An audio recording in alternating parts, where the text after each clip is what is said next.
I can't believe that Morris is actually back. Yup, that's right, everyone's favorite letdown from the last arc makes his big return in this week's chapter, and I've already seen people saying that they are expecting a lot more from him this time around. Now, personally, I didn't see Morris as a letdown in the last arc because to me, he served his role.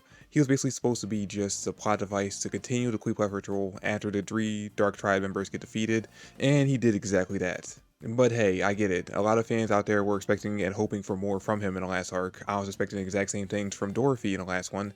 I completely understand. It's just unfortunate that it seems like a lot of those same fans are going to be let down once again, because as soon as we see him get healed in this chapter, Lucius does the whole forehead touch thing and immediately puts him under mind control and sends him off to do something. It's not exactly clear what he's being sent off to do, but it does seem like Lucius is setting him up to be another plot device in this arc, which to me tells me that we're probably not going to be seeing him for a good while. Now, that being said, Lucius did most likely infuse him with a Supreme Devil's soul, so there is still a possibility that we might get to see a fight with him later on in the arc, preferably seeing him again go up against either the Black Bulls or Dorothy, since in the last arc, one fight was ended pretty quickly and the other one was completely off-screen. It'd be nice to get a redo on both of those fights in this arc. Now, Morris is not the only character returning in this week's chapter, we also get the big return of the Dark Triad. Kinda. They're definitely confirmed to be alive in this week's chapter. We get to see them, and we get to see their grimoires are 100% intact, which means they're definitely alive. But, while I might think that Morris is just going to be a plot device during the saga, I know for a fact that these three are. Because instead of healing them like he did with Morris, or reviving them completely like he did with Eve Grice, Lucius is keeping the three of them trapped inside those egg sacs that we saw the giant worm version of Lucifero have back when he first manifested. And if I'm being completely honest, I don't really understand why Lucius has not revived his three siblings just yet. I mean, on the one hand, I do kind of get it. Having them trapped inside those egg sacs seemingly gives him full access to their abilities and able to use it as if they're his own magic. And on top of that, Lucius knows that Dante and Vonica are kind of loose cannons, so having them out there does potentially ruin his plan because they could eventually screw it up. But if that's what he's worried about, then why not use his soul magic to mind control them like he's done with everyone else he's brought under his control, unless we end up finding out later on that for some reason his soul magic does not work on his siblings. It's definitely something that's going to take a lot of theorizing in order to figure out exactly what Lucius' plan is for them, but one thing I can definitely say for sure is that we're probably not going to be seeing these three characters be anything but this plot device that's used to revive and heal other characters for the rest of the saga, because we already had 3 or 4 big fights with each of these characters in the last arc, and on top of that, we already seen 2 of their devils be traded off and used for other people. Lucius himself has taken on the powers of Dante's contracted devil Lucifero, and he gave Xenon's devil Beelzebub to Sister Lily. Now we get confirmation in this chapter that just like we all theorized in the ending of the last one, that Lucius sensed something was going on in the Land of the Sun and sent Sister Lily there along with 2 other paladins in order to figure out what was going on and put a stop to it. And we also get this interesting tidbit of information from Sister Lily that apparently Lucius cannot move for right now, which makes me think that the reason why he chose 7 days in order to basically enact his plan was because there's some kind of limit on his abilities. Maybe he can only use it for a certain amount of time, and the fight he had against Asta basically used up the entirety of his time, and he needed 7 days in order to basically recharge or have enough power to enact his overall plan. And I cannot begin to tell you exactly how glad I am that we got this little bit of information from Sister Lily about Lucius in this chapter, because it makes things make so much more sense.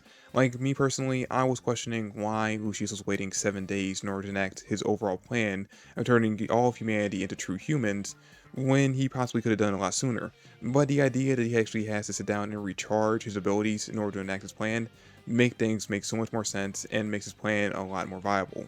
Now, the entirety of the first half of this chapter was definitely a flashback because as we saw at the end of the last chapter, Sister Lily and her 2 paladins had already made their way over to the Land of the Sun, and once they actually go through the town that they actually are flying over, they see that the entire thing has been evacuated and empty, which tells us that some time has definitely passed between the ending of the last chapter and the midpoint of this one.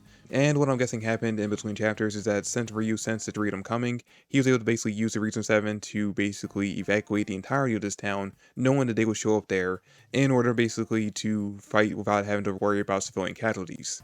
But one thing I think Ryu did not expect them to do is basically as soon as they get there to go to the altar that's in the middle of the ocean just off the shore of the Land of the Sun and destroy it, releasing the 5-headed dragon of legend.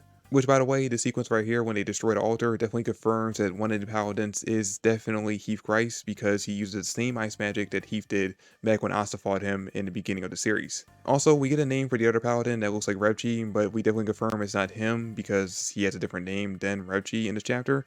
Although I'm not going to say the name just because I have a feeling that when we get the official translation on Sunday, that's going to change the name completely. But one thing I can tell you is that this person uses beast magic just like Vettel did.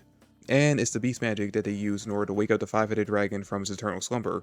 Now, one thing I do want to mention is that a lot of people were theorizing that maybe the dragon would end up losing an eye or missing an eye when we eventually get to see it, and that eye would be what Ryu has in order to use his clairvoyance. But from what we see of the five-headed dragon in this chapter, it doesn't seem like any of the heads are missing an eye, but I definitely do think that the five-headed dragon is actually tied to Ryu having his clairvoyance. Now, as soon as the five-headed dragon wakes up, we get 5 members of the Reason 7 showing up in order to face off against it. And I'm guessing that's going to be basically broken down to each member gets one head to fight against, in which we get to see that we have one brand new member here that we had not been introduced to just yet, and it's this very frail looking girl who's holding a katana. No name for her just yet, but we can definitely tell that because she looks so frail, she's probably one of the most powerful members of the team. Which, speaking of the most powerful members of the Reason 7, we actually cut over to Asta at this moment, and we actually get to see that he's continuing his training with the last 2 members of the Reason 7, one who claims to be the most powerful member of the entire team.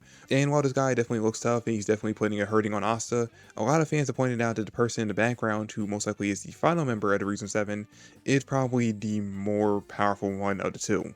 Now, that's all that happened in this week's chapter, and this was such an amazing chapter to come back to after a 2-week break, and I'm actually glad that we're actually getting to see the Reason 7 being set up to fight against an on-screen opponent, or at the very least, I hope we get to see their fights on screen. One thing that everyone, including myself, has criticized Tabata for when it comes to the Spirit Guardians in the last arc, was that there was so much build-up around these characters, and yet they were all defeated on screen, and we only got to see them in action one time when they first showed up in the Spade Kingdom. I'm really hoping that Tabata took all the criticism that he got for the Spirit Guardians in the last saga, learns from it, and basically improves on it when it comes to the Reason 7 in this one, and actually gives us a chance to see them in action on screen. Not just training Asta, but getting to see them in the actual fight, fighting for their lives. Anyway, that is it for the video, guys. Thanks for watching. I hope you all enjoyed. If you did, please drop me a like, subscribe to the channel. I would greatly appreciate that, and comment down below your thoughts on the chapter. That's it for the video. Thanks for watching, and I'll catch you guys in the next one. Peace.